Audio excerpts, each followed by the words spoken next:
Hardcore Class Heroes, in which I'm going to say absolutely nothing except welcome you, because this is the Artist Talk Back panel. So we've joined by 4 artists here.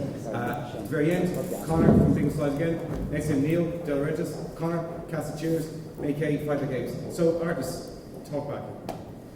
Really, it's as simple as that. This is the panel. This is basically this is how we're going to start, because it's like I've got up to fucking here with artists getting out about things. So but like I'll basically you that kind of seems like a cop-out. You told me I'm making you've lots to say. So let's start with some topics. Okay, no, I'm looking at 4 very confused faces here, so we better bring it back a little bit, because they weren't expecting that, you know. But this is the thing. Over the last couple of years, you know, here as we do these kind of panels at Harvard last years, we keep hearing about, like, we want things to be more artist-centered, we want things to be kind of more artist-friendly, more things what artists want. What exactly do artists want from something like Hard Class Heroes? Me specifically? Yeah. What do artists want from Hard Class Heroes? Well, I know the first year that we came across Hard Class Heroes, when we were rejected from the festival, what we wanted was an opportunity to be showcased, and I think that probably hasn't changed. I mean, like we've been to places like South by Southwest and CMJ, and I know it's tempting to say that you know, everybody does it better, or if you go to whatever London Calling, that it's better than what we do in Ireland. But in actual fact, I think Hard Class Heroes is a pretty strong festival. I think as long as there's an open dialogue between the bands and the people that like music, or the people like yourself that maybe I like music. That maybe like music, no, that like review music, or people that are part of the industry that facilitate music being made or being heard. As long as Hard Class Heroes provides an open platform for people to share ideas, then yeah, it's perfectly legitimate and great. I'm not really sure why I'm defending Hard Class Heroes all of a sudden, or what your question was, but there's no questions. It's just this is just basically kind of like a general discussion. Either one of the Connors want to take that up. That maybe about like events like this. Both of you probably have you've got experience of Hard Class Heroes. You've probably got experience of other festivals as well. You know, of a similar ilk. Do you think, you know? I mean, you mentioned, like Neil mentioned kind of about Southwest there, and like, you know, if you've been Southwest, you know that like bands are treated like almost like I try and think of a nice way at 2 p.m. on Saturday to describe how bands are treated. I don't think bands are treated really well at these festivals, because it always seems to me that you're being huddled along from one showcase to another. You're maybe playing 4 or 5 gigs in one day. You're being treated to really crappy line checks, if at all. You're playing to really crappy PA systems. You're referred to people who don't really know who you are but don't really care. So I suppose that's a long-winded way of asking a question. Do the events like this work for you as bands? And in what way does it work for you as bands? Well, I don't know about anyone else, but for me, it's just it's a good chance to sit down face to face with people that wouldn't reply to my emails. So that's what it is. It's like you get like 5 minutes to sit down with somebody who's relevant, who's like working in the industry at the moment, and probably has a lot of credibility. And even if they're kind of beyond you, they can give you good advice. And it's good for kind of getting an idea of what you want, because you're like bombarded with so much stuff over the weekend that sometimes you're like, you know, that doesn't really fit with me, or so it's good for you getting an idea in your own head of what you want, and just face time with people and get to talk to them. Yeah, I think it's a good platform for bands, especially new bands or unknown bands, even PR-wise, you know. You get your name out there. There's things like the Deezer playlist, and I mean, for people to listen to that and just, if they come across your song, which they normally wouldn't, it's kind of in the limelight for this weekend, the week running up to it, the week after. So it's a really good platform, I think. Yeah. I think it's good as well to be putting, like, for the first week they have Hard Class Heroes, you get to play to a room full of people. I know it sounds really basic, but like, you can't do that as a new band anywhere, you know, unless you've got someone who's working really, really hard to promote a weekend, and you kind of have to trust them that there's a lot of quality control going on. The festival has to have a reputation for putting on decent bands and not just throwing everything at the wall and seeing what sticks. So that was the absolute best thing for us, was we got to, whenever we played, like, you get to play to a room full of people. Half of them might hate it, but they wouldn't come see you anyways. Yeah, but there's some, just on that South by Southwest thing, I think, like, you're right, like, I don't know if anyone in the crowd has been to South by Southwest or not, but it is true, like, bands are treated pretty poorly, and like, people like yourself, maybe with their proper accreditation, can get to see good bands, but we can't get into them, for example. And but I kind of think that that's part and parcel of it. Like South by Southwest is unfair to bands, but it's almost equally unfair to everybody, bar the kind of marquee names. So yeah, you don't get a line check. You arrive in some shithole and people don't really know you or care about you. But like you said, you might get 5 minutes with somebody that you wouldn't meet all year otherwise, be them from Europe or be them from the America, Canada, Australia or wherever.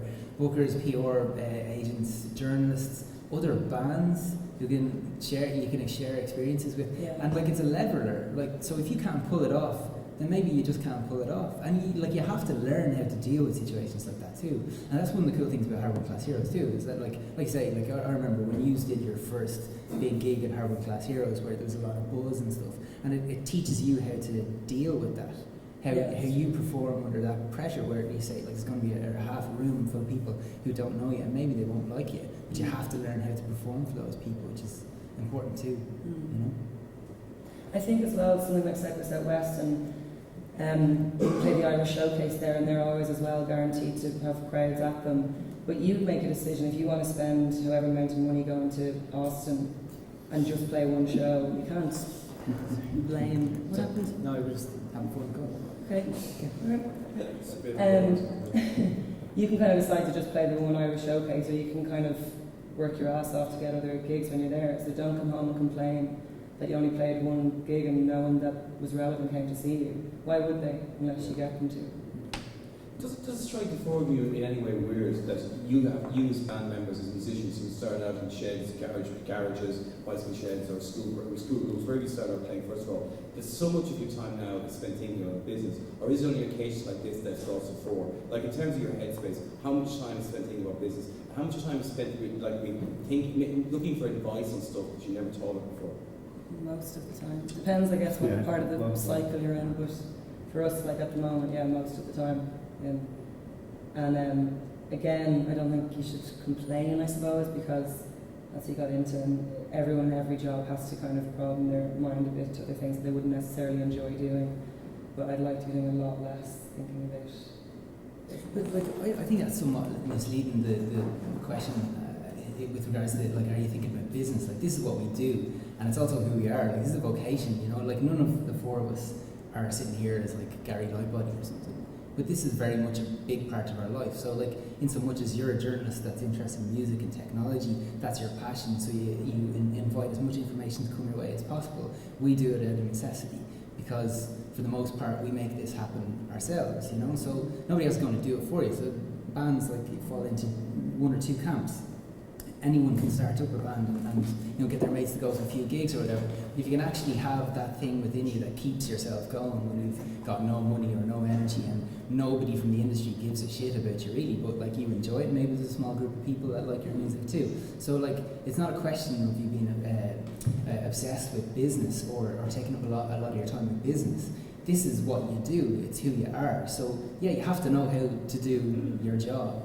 Like, it's not as simple as just like writing a song in your bedroom and then releasing it on SoundCloud and that's it, job done. You have to realize like, what are people passionate about? What's going to connect with people, and what do you like and why do you like that? And maybe that's something you can apply to your own situation. So it's not really like that everyone's an accountant. This is the what you call the industry is our lives, our day-to-day lives. It's really frustrating as well to hear people kind of saying, well, we never get attention by this person or that person, and they get incredibly bitter and they kind of say, our music's better than that band, and everyone's like, well, they did something extra.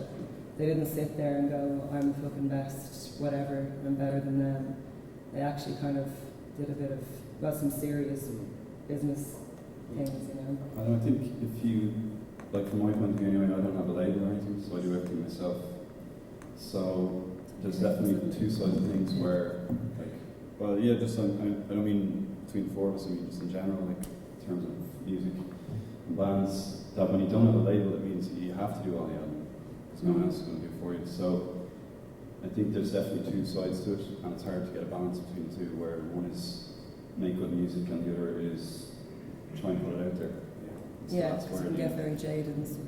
But it's also like you used something very interesting, Neil. You were kind of saying like, you know, that it's not a case of putting something up in SoundCloud and sitting back and wait for it all to happen. But I get a feeling that, like, I mean, at the start of bands' careers, sometimes there is that feeling because they're so naive. But naivety, you all, I mean, no disrespect to all four of you, but you're all grizzled veterans at this stage. You know, you've been through the wars in many kind of ways. You know what you know, like, I mean, what's like dealing with labels. You know what's like dealing with team members who go rogue. You know, you've been through it. You know what it means. In some cases, you know what it means with band members going rogue. So you've been through it all. But there must be still a part of you that kind of thinks back to the very start. It kind of thinks, like, okay, it was very different when we did our first songs together. You know, that it strikes me that it's only as a band's career goes on that they become experienced, they become hardened, and they begin to realise that it's not all roses. Yeah, well, look, I'm sure you could say that. Yeah, it's totally true. Like, you probably say that about yourself when you wanted to start off. Stop bringing that back to me. No, you probably, like, I'm sure you thought, I'll write a deadly article and then I'll be king of the world. You know, like, that's like life. But Neil, every time I press publish on the record, but like, you know, that's just life, isn't it? Like, if you're passionate about something and you stay with it, then you're going to learn a lot. Like, I'm just thinking about that thing, about the business thing, and like Connor's right. Like, it's hard to balance the two. But look, we started getting radio plays in South America over the last year, which is mad because it means that at the end of our rehearsals, where we're frustrated about like not coming up with the right piece of music and something's not quite clicking, we have to ourselves put a bunch of t-shirts into an envelope and send it to Venezuela. That's fucking cool. You might say that that's like business, and like, if it was business, by any standard judgment, it's a pretty poor business that doesn't make a lot of money. But it's an awful lot of fun, right? You know what I mean? So like, yeah, you could say, like, do you have to be, how much of your time is taken up by business? But that's just like, it's all part of the process, isn't it? Do you know what I mean? Oh no, I don't completely. I mean, like, you know, you speak to the converted here because I understand exactly that it is a business, but sometimes there's this kind of like feeling from certain musicians, and you kind of mentioned, you might drew attention to them when Kate was saying that some people kind of like say, well, I wrote a better song than Fight Like Kate, why aren't I getting all the attention? That a lot of musicians that start off, there's probably people in the room here, don't realise how much time you've got to put into that business side. And it's very interesting yesterday, there's a panel yesterday about the kind of the science, philosophy, and economics of what being in a band, and it was one of those kind of things, one of those kind of moments. I think it was, you know, James and Villagers or Darren Hemmings were kind of saying that it comes down to who you delegate to, and like, let's kind of move on to kind of like in terms of, you know, like bands and that delegation vibe. You all at some stage, maybe not you, Connor, at the end, but like, because you just kind of said everything yourself, but I know the rest of you have dealt with managers, have dealt with other people handing it off. How hard was it to do that? How hard was it to realise at some stage you picked the wrong person, and how to go about getting yourself out of that mess? Start with me, Kate. Just because you decided me. Yeah, okay. I think it's more kind of like you build up a relationship with people around you as you do in any job, that they become as close to you as your band members. So the really hard thing is when there's something in your head going, this isn't right and this can't work like this.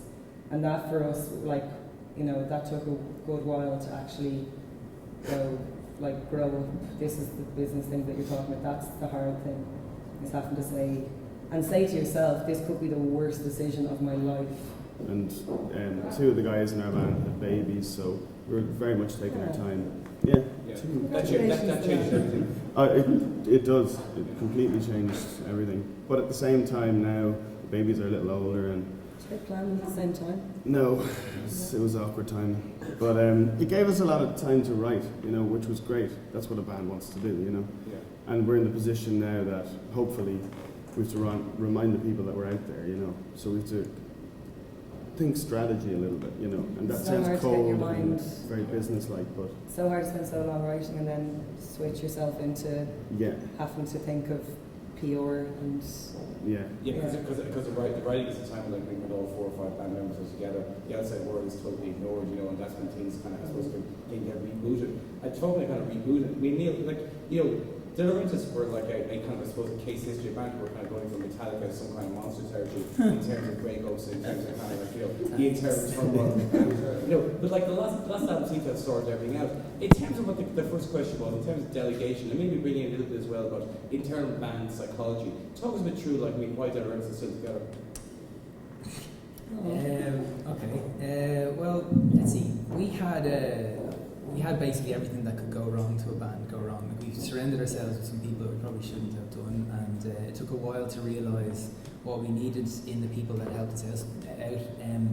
Myself and Kieran in the band always had a kind of an independent streak, and I studied business and law because I wanted to set up a record label. That's what I wanted to do more so than to become a musician. And then I joined De Laurentiis, and the record industry collapsed at the same time. And so setting up a record label wasn't really the same kind of goal that it was when I started college, you know. That said, the one thing that we've done right, and we've done loads of things wrong, is we've owned everything that we've ever made. And we've always, like I said, we've always had that independent streak, so much so that it probably shot us in the foot a couple of times. I remember Sony wanted us to do a kind of a development deal with them, and we kicked up such a fuss about them owning these, like, in hindsight, really crappy demos that never saw the light of day, that you know, we decided that we would rather do stuff on Delo Records, which is still here, but Sony's struggling, so that's something to bear in mind. But yeah, so we own everything that we've ever made, and we license it to different people. So for different countries, you know, say Believe, a French label, release an awful lot of our stuff. Previously, AMA, Warner's, and stuff like that. Yeah. But it's because we're an independent band that want to control everything ourselves. So I guess that goes back to your question about delegation. You know, as smart as you might think you are, sometimes you end up getting in bed with people that you shouldn't, and professionally speaking. And it took us a while to realise that you probably have to share the same values with the people that you work with. And I know that, you know, people always say in the music industry, you know, surround yourself with the right people, and like, you know, you take that on board, but sometimes it's hard to execute that, you know. Like, I remember we had a van driver who was a fucking lunatic, for example. I know it's a real small scale thing, but like, it's actually really depressing hanging around with this like really aggressive dude who's like sleeping with prostitutes and like trying to rob tellies from hotel rooms, and you're like, oh, we've got a fucking gig to play, just stop trying to rob the telly from the hotel room. And that extends obviously to people in the industry in terms of management and publicity and all that kind of stuff. You have to work with people that share your values. And I know it seems like I'm skirting the original question in terms of internal band politics and whatnot. But the reality is we broke up. Okay, that's the thing that happened to us, and it happened to us at the climax of, you know, maybe 3 or 4 years of working together, 2 albums. We hadn't released the second one at the time, but we had met this guy from Virgin who was one of the guys that claimed to have signed the White Stripes and set up an independent label, and it sounded perfect. It was like these 4 people that like said, hey, you know all your dreams? You know all your dreams? Yeah, just need to sign it. It's all your dreams. And then literally the week that we were due to sign up with these guys, Lehman Brothers collapsed, and the deal was put on hold for a week, and then another week, and then the label collapsed. And then some kind of internal stuff happened. Ross's mum got very sick, and he moved on to take care of her. And it was just one of those situations where you're like, you know, I've got a hole in my runners, I'm playing in the Roisin Dub again, and this time there's only like 25 people here, and I've got to drive home in that kind of twilight period, you know, where you're drunk and you slowly become hungover and tired at the same time driving home from Galway. And it was a series of those kind of moments where, yeah, At least don't I was like, You know, you're told it's like Maggie in the Starks. Yeah, so basically, to go long story short, Jim, we had pretty much, like I say, a case study in everything that could go wrong for a band. But it wasn't until we kind of blew it up, until we said, fuck this, and we realised that the whole point of being in a band is making music. Making music, recording it and playing it. Like, that's why you start a band. You don't start a band to go, I think we could get distribution in South Africa and maybe we could do a couple of gigs there and that might help us. You know, like, that's not what you fucking think. You think, like, you sit in a room and you go, oh, I like that band. Yeah, I kind of like that band too. Do you like this band? Yeah, cool. Do you know, I have this thing that kind of sounds like that band. I was like, that does kind of sound like that band. Why don't we play it out loud and see what these people do? That sounds cool. It sounds like a proper band. But that's the whole point. And it took us a while to realise that. You know, it took us the industry kind of, you know, leading us by the nose down a particular road. And it took that going absolutely arseways for us to realise the point of being in a band.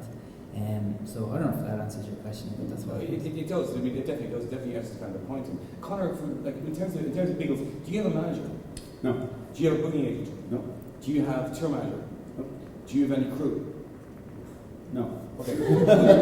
Would you like me, like, you know, obviously, you know, again, you're self-controlled, you're Daryl Air's dream, you're self-sufficient.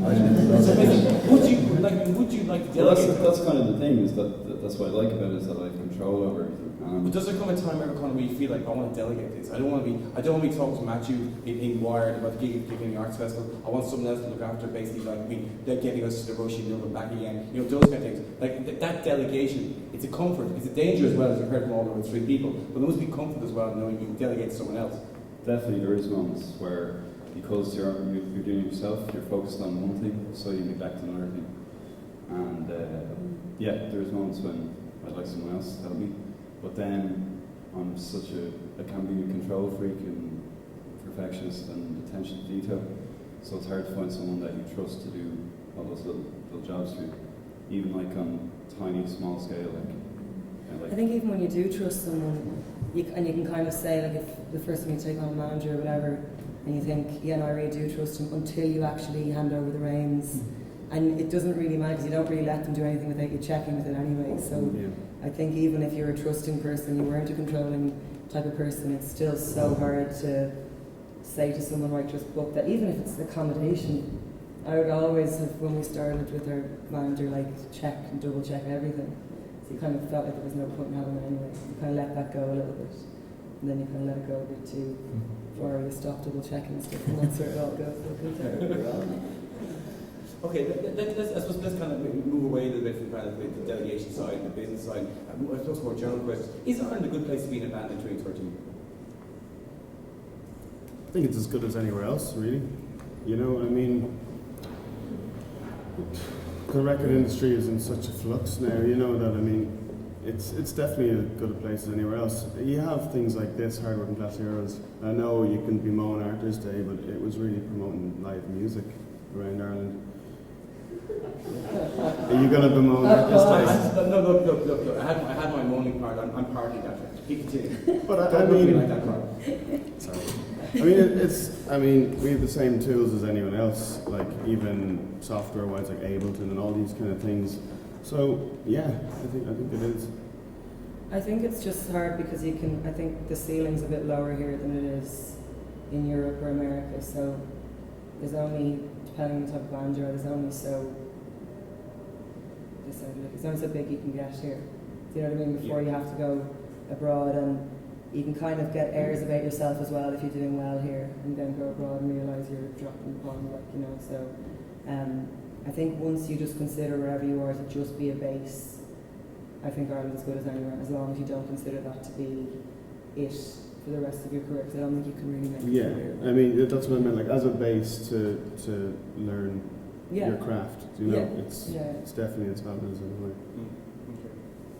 Right? Yeah, I think it's a really good place, and all your friends and family are here, and it's so cheap to travel now, flights and stuff. So Maybe Neil, like, just in terms of what, like, I suppose Mickey and Conor were kind of talking there about, you know, in terms of like getting airs and graces about being big here, you know.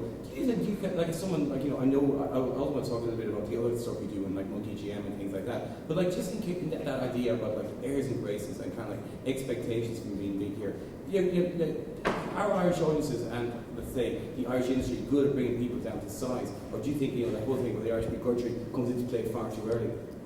Well, honestly, I think that if you're a band or an artist that has airs and graces, in the first instance you're doing it wrong. Like that, you know, I always try with these things, like, you have to try and be as honest as possible with these kind of questions. And I know it's tricky, right? Because when you're put in a position like this, like even an interview with someone like yourself, you know, it's very easy to kind of fall into that like party political broadcast stuff where I think a lot of Irish bands feel like they have to go, yeah, things are going great. Like, if you listen to an interview on Phantom, any band, you don't even need to know who the band are. For the most part, the interviews are all the same. And I very much include us in this for the most part. Something that we're trying to change, where it's like, yeah, things are going great. You know, I've got a 4-track EP out, and I'm doing a gig in the Spirit Store, and it's going great. Like, the reality is, it's really, really tough. You know, if you have airs and graces, then you're probably not looking at the situation correctly. Like, this is like the whole point is to do what you do, right? It's to write music and perform music to people, right? That's the whole point. So regardless of whether Ireland's a good base or not, like, in the first instance, you have to examine, is that why you're in a band? Is that why like you like being in a band? And begrudgery doesn't really come into it because like Irish audiences are as discerning as any other European audiences. If you're not good enough, they're going to tell you. If you're acting like you own the country or you're one of the best bands in the country, people will tell you you're not because you're probably not. You know, that's that's interesting you say though, like maybe like bands towing the party line, you know, and you probably all, like, I see you all kind of nodding or looking kind of quite satiate that because you all know it exists. Everyone who interviews you know it exists as well. So why do you toe the party line? Why are bands afraid of honesty then? Because people are afraid of honesty. The ironic thing is like because no, I'm saying no, like you know, I remember interviewing Terrence back in the day. Yeah. Like when you started out, it was the shittiest interview. I remember you saying you were like that was the worst interview I've It ever was the done. worst interview. I don't walk into the interview about called my editor saying this is going to be a cover story, so Yeah, you need more words. I remember your cover was Friends Reunited or something like that. It was the worst piece of shit ever. Fast forward a couple of years. We're all agreed it wasn't a good interview. Yeah, worst interview ever. What made it a bad interview? So- Yeah, what did they say? I'll do that. We get the interview. I'll post up again. But fast forward 3 or 4 years, I do another interview and I go, oh God, I hate these fuckers. Like, I love the music, but like, it's a classic, my classic teacher.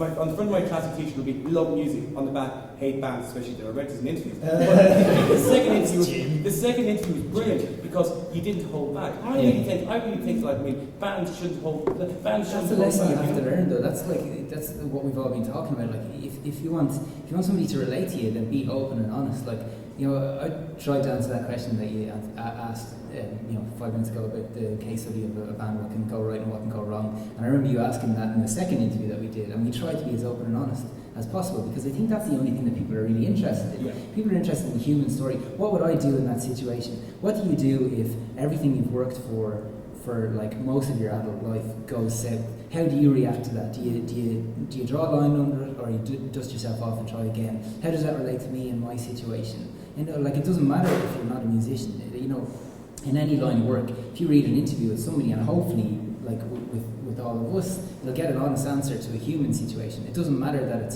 it happens to be somebody that's in a band. It happens to be maybe somebody that's struggling financially but working their balls off to make something happen. Do you know what I mean? Yeah, I think this is something as well. I mean, I think people forget.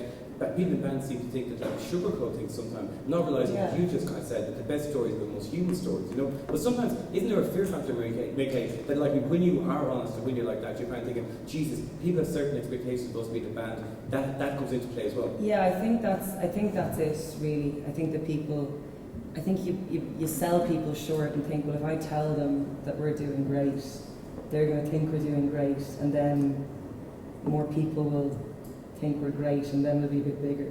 And if we tell people the reality of the situation, that we just fucking played to a sound engineer who was like asleep in Leeds, and there was one guy that arrived, I think he'd slept there overnight. If you tell people that, then you're afraid people will go, oh, they're actually not doing that well. I thought they were a bit bigger, I'm not gonna, you know what I mean? So I think absolutely, when we first started, some places were doing great and some places were doing terribly. But you try not to tell people that because you would think it would change how they felt about your music, which is so ridiculous. It is a genuine ridiculous. fear, though. Like, But it absolutely, is. that if you're, you kind of trick people into thinking you're big, and then they think your song is better than it is. Which, saying it out loud, it does seem Sounds really ridiculous. stupid. Yeah. You see, you're nodding your head there. No, I think it's a genuine fear. I think, I mean, we played, I remember in Waterford about a year ago. We played in Dublin, great sold out gig. Yeah, we're on top of the world. Went to Waterford and we played to about 3 people, and we thought, oh, this is grim. Was there any bikers there? No bikers, Okay. no. But we thought, this is grim, there's only 3 people. So afterwards, or before the show, we went up to them and went, oh, well, at least, 3 fans. We went, no, we won a competition anyway. and the people who won the competition didn't even go, they were friends of the competition.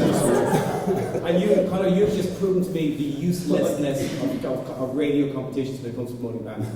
I don't understand why bands persist with it. People. But sometimes They're useless. sometimes the crappiest gigs can actually be like on a personal level the most enjoyable gigs you played. So You never know. I just think it's funny the stuff you tell each other. So like you're about to go on stage, there's 3 people out there, and everyone's going, yeah, but you don't know who those 3 people are.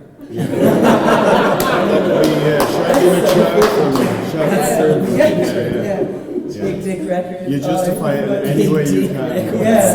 That's my record. Yeah, they're big label based in Waterford, full of bikers. That's why I'm Then you'll end up fighting like dogs after the gig because what the bullshit you told each other before you went on stage was bullshit. It usually becomes the highlight of the tour, though. Then. Yeah, of course. Strange. Okay, you mentioned radio. You mentioned radio there. Neil a couple of tops of the media as well. So let's move on to the whole media kind of question. Do you think the media in Ireland is any good? Maybe. Of course. Yeah. We're all friends here. Like this isn't being recorded. There's no lawyers in the group. No Be more journalists. specific. No, okay. Like, shut the fuck up.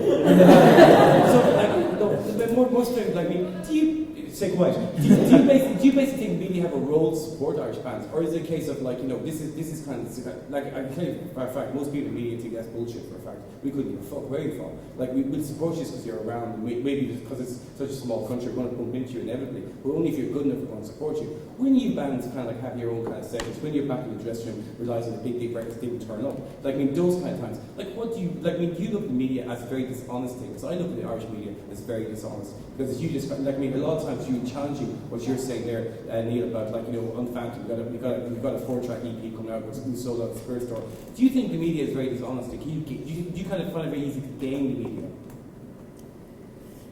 No, not at all. I mean, I think it's meritocracy.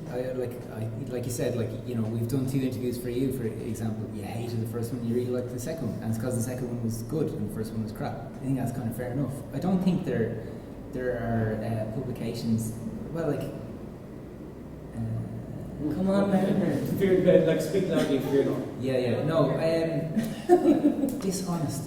That's just such a wide-ranging statement. It's hard to apply that to every single journalist, be they freelance or not, in Ireland. Because I don't think it's like that night that we run the monthly general meeting. We did a 4th estate night, and we had some interesting conversations with regard to journalism, the future of journalism, the future of Irish journalism. And I think that it's a wide church. It's a broad church that includes expats. So when you're talking about the Irish journalism, you know, are you talking about people that live abroad that maybe have a blog, or maybe they're just particularly popular tweeters, or they have a decent Facebook page? Are you including someone like Mick Minogue, who's an artist, but also comments on what he likes, and because he's a curator or somebody that's considered to have good taste, would you include him? I suppose you're right. Yeah, let's narrow it down. Let's start with radio, for example, in this country. Do you think, like, I mean, radio? Obviously, everyone you're kind of saying they should be playing a lot more Irish music, right? But do you kind of like understand why they don't play Irish music, or is this a case where you kind of go like they should be playing by the rules a lot more fairly? Start with Conor here. I definitely don't like the idea of an obligation that you should play it just because it's Irish and play it because you like it. I would like more DJs just to play music that they're into and be less, you know, reliant on playlists and stuff like that. So yeah, that's how I would answer radios. Just DJs should play what they want, and it shouldn't be totally obligation down to the. Yeah, I think we've all gone into talk to radio DJs who say that like they have a playlist they have to play or whatever, and you know they have to kind of say here's the great new whatever. Yeah, I totally agree, and I think the obligation to play music because that's from the country you're in is only selling your own country short, because we should be able to compete at an international level. We should be able to play music that we just think is great, and if Irish bands happen to be in that great playlist, brilliant, because we're comparing us to international bands, and that means that abroad we should be able to do pretty okay. But like, we should say that it does exist. I mean, like Today FM have a requirement to play a certain percentage of Irish music, or what is deemed as Irish music. So, in answer to your question, whether it's dishonest, yeah, because OEM recording an album in Grace Lodge qualifies as an Irish album. So, like, you know, you can create checks and balances to force people to play music, but it'll just be used in situations like that to play more commercially viable music that will sell more ads. The weird thing is, like, when you go to Europe, or I was talking to a Japanese girl last week, and she's like, oh yeah, Codeline, yeah, I know them really well. You know, like, they're massive in Japan. Or you go around Spain or Italy or Germany, and they've heard of Irish bands, and maybe they're more likely to be like, Spanish radio plays a bunch of Irish bands, including ourselves, like prime radio eras, but you don't get it played on 2FM or Today FM because there is probably a thing where maybe journalists would feel like they're second guessing themselves, saying, "Well, I can't just play it because it's Irish." Whereas like a Spanish DJ will go like, "Oh yeah, Fight Like Apes, Debbie, I'll play them. They sound good. That's a good song." It's music and it's judged yeah, as I'll music. play that good song on the Yeah, radio. yeah, Yeah. So maybe it is.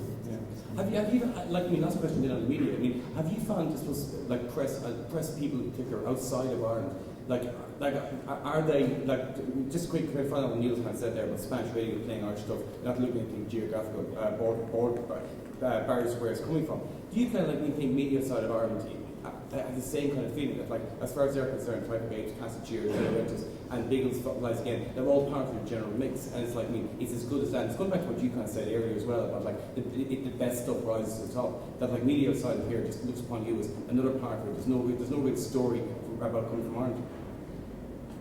I think it's probably really easy for us to kind of sit and say that everywhere else has got the right idea and we don't. I think the fact of the matter is, like, we can't have more alternative radio stations because people don't listen to it.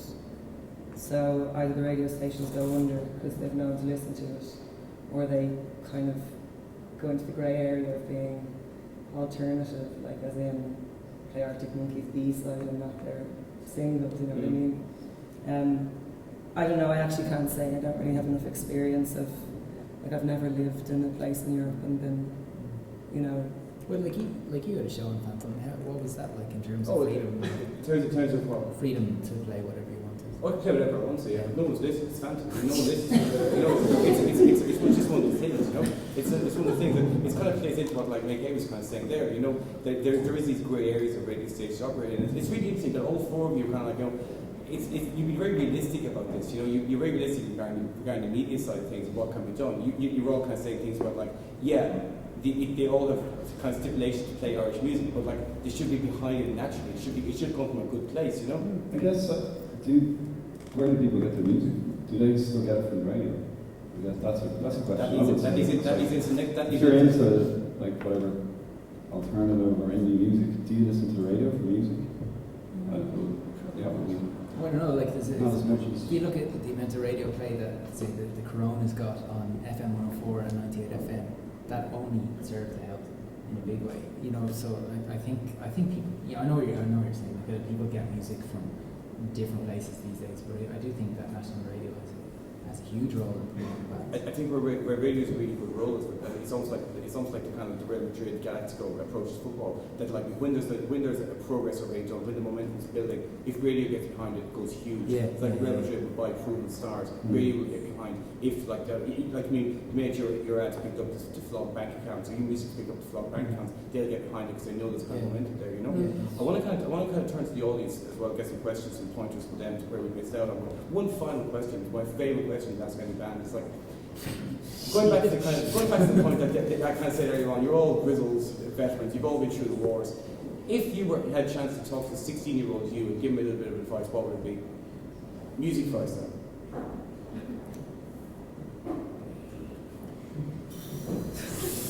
Someone's dying to say don't do it, but you know. Study law. You did study law. Because, I mean, when you start out, maybe it wasn't 16, maybe it's with Dale. When you start out, you know what I mean, you were the person, as you kind of said earlier on, you were putting your track up on SoundCloud and kind of at that stage. You didn't realise what was ahead. You didn't realise that you were spending money on the Yeah, well, like, when I was 16, I was, myself and the drummer in Dead Rentos grew up together. And we were with a group of friends, knacker drinking on a marsh, because we live in the middle of nowhere. And we all picked instruments. And that's what we did. I picked bass, he picked drums, and then whatever, 100 years later, we're in a band together. I think I tell the 16-year-old me to do exactly what you're about to do, just enjoy it more. Don't take it so seriously, you know? I think I'd probably tell my 6-year-old me to actually kind of hang on to the control and not kind of force yourself to, like, hand it over and let people. I think I'd absolutely tell myself to stay a lot more involved than I did. I'd probably tell myself to educate myself more before jumping in and then getting educated in the situation, do you know? Yeah. So know what you're jumping into. Connor? Yeah, it's kind of hard to say because, like, like you say, I'm grizzled and all. So I remember when I was 16, Like you keep the telling us. internet was I'm on. sorry. Yeah, like the internet wasn't really a thing when I was 16. Like I was playing bands, I was playing music, but there wasn't like an outlet where I could kind of put music out. There was only kind of maybe one or two small record shops in town. So I don't know. If I was 16 now, I would say, yeah, just kind of get going and just start being proactive and be ambitious. I think. Yeah. Look outside Ireland as well. Like there's lots of international blogs and things like that. Just, I think maybe spend a good bit of time on your music first and get something really good going. And then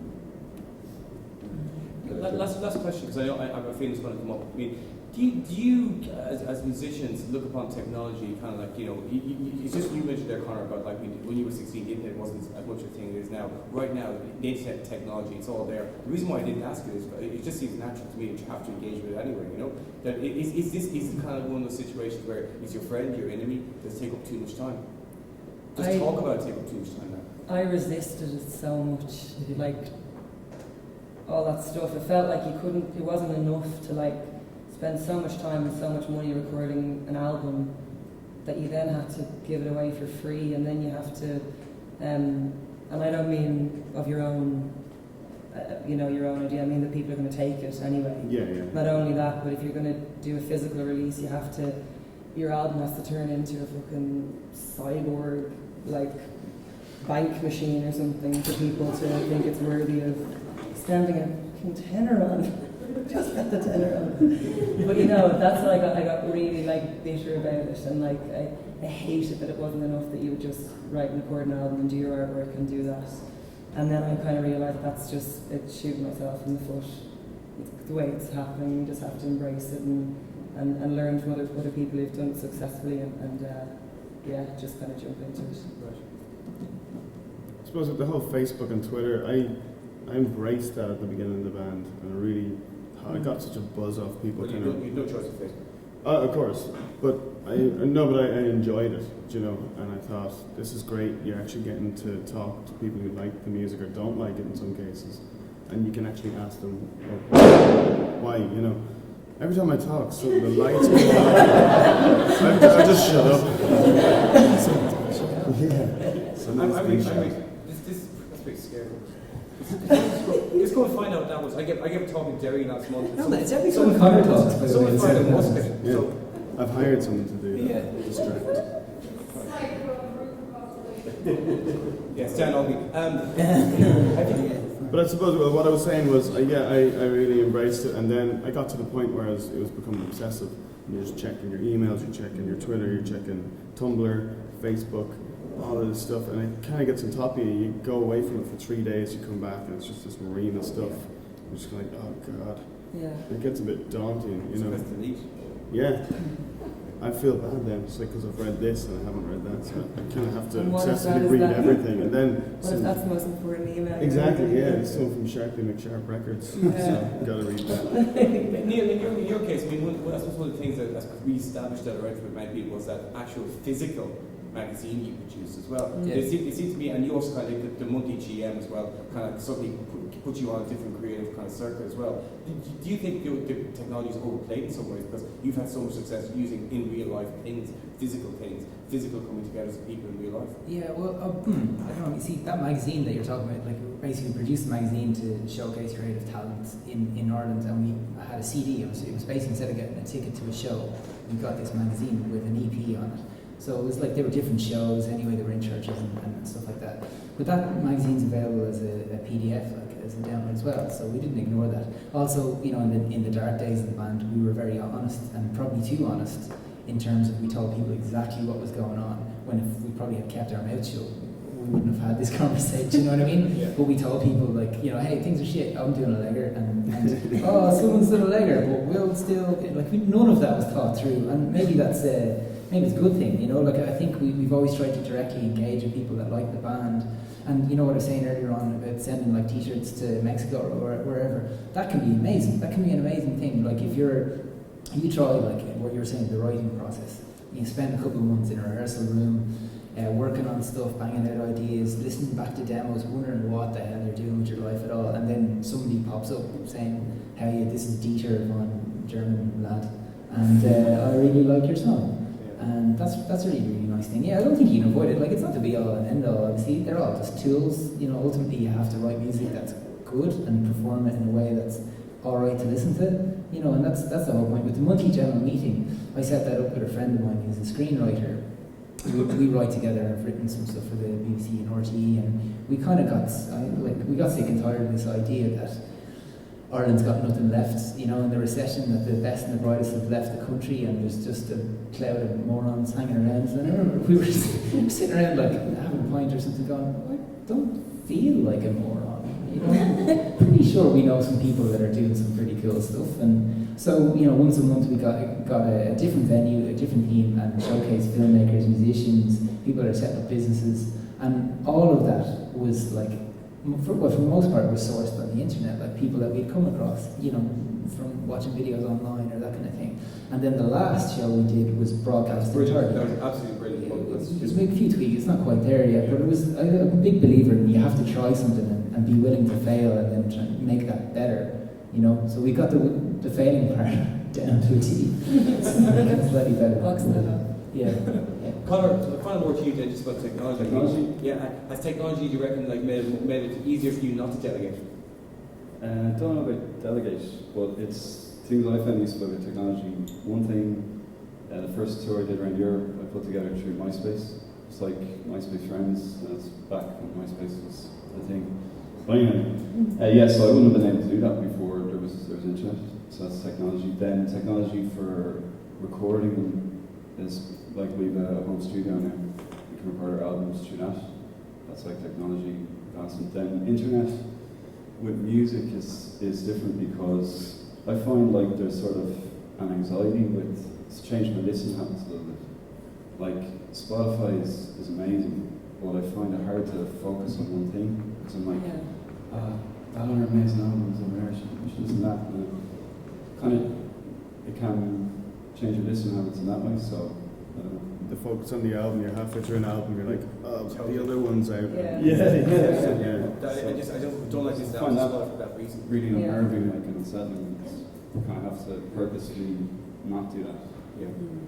Okay, before we finish up, any questions from the floor or any pointers about things? We've got a few minutes, so just put your hand up and get a microphone here. Excellent, covered everything, right? I know, this is great. This is the third panel in a row which I've You can ask Jim a question. got in the second row. Hi, just one, what's your opinion on things like Kickstarter, Pledge Music, Fund It?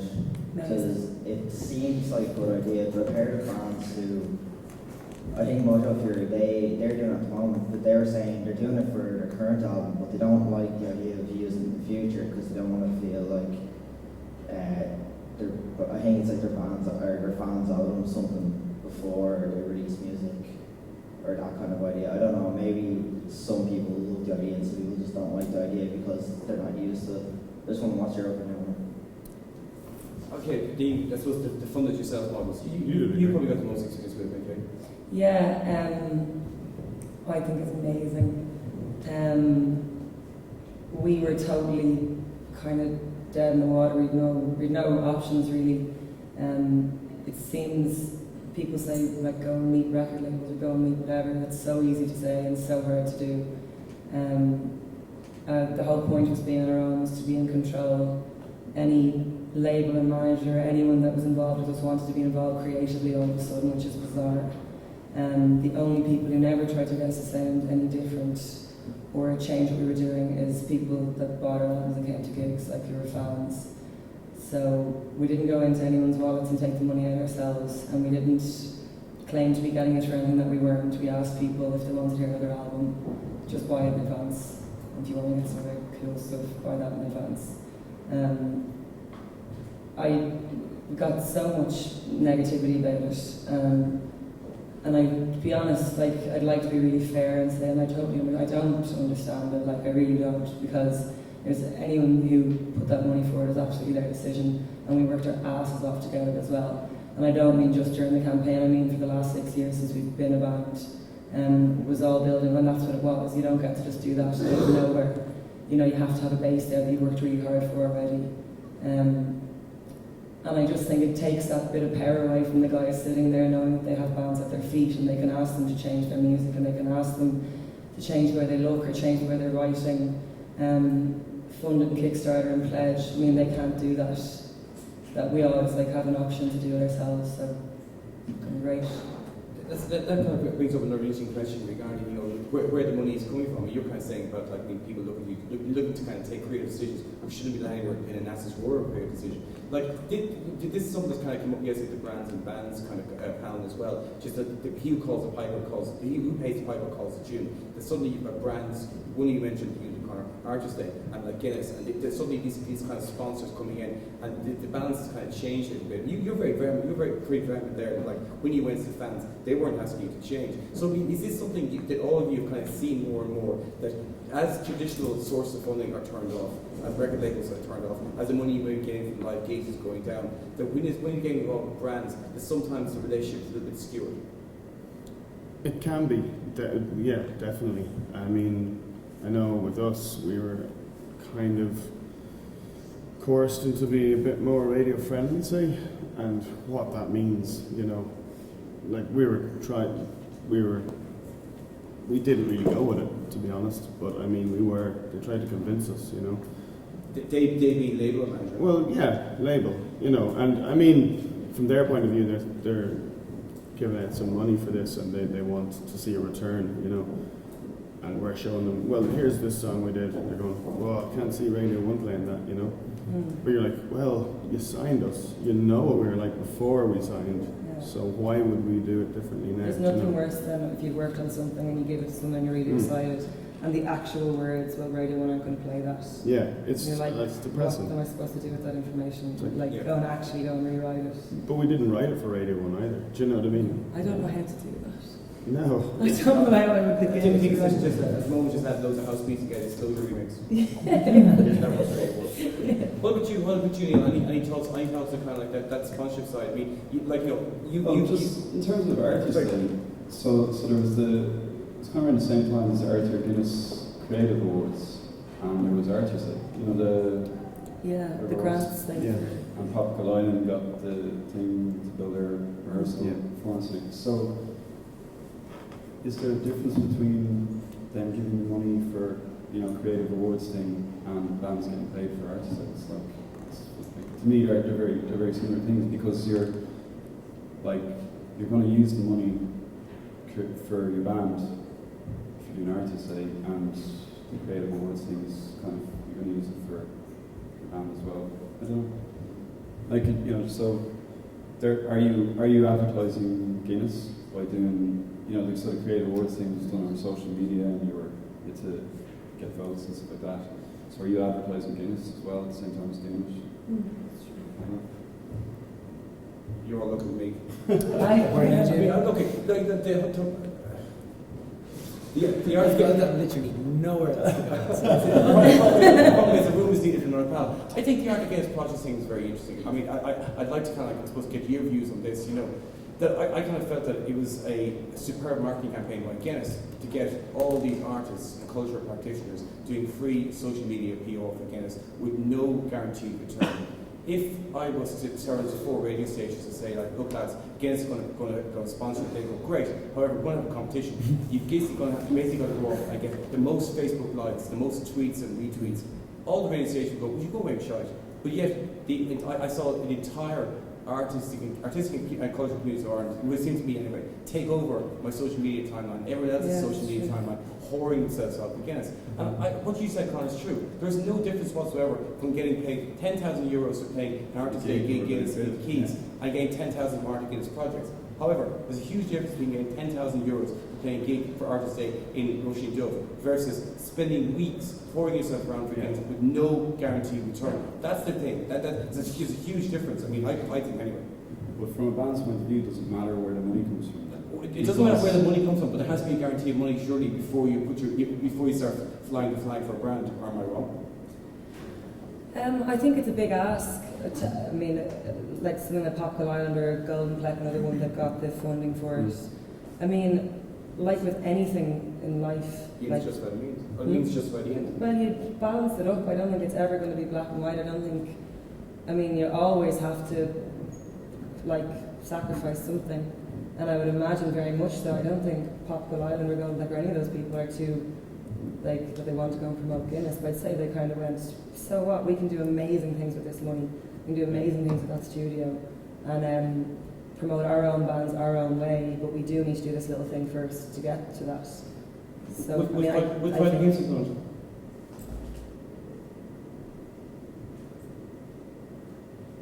No. Would Cancer Cheers have done I don't think so, no. it? Would Delpos have done it? Why not? The Arthur Guinness thing, the project fund thing came to mind when myself and Shane were planning the next couple of monthly general meetings too. And the same argument that applies to that, I think applies to the rentals in that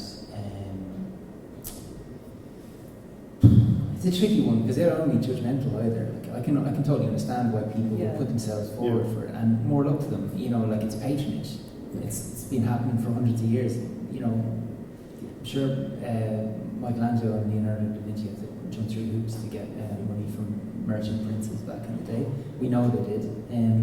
But that said, with the monthly general meeting, I always wanted that to stand on its own 2 feet and live or die by whatever we managed to do with it ourselves. And I wouldn't like to be beholden to anyone else.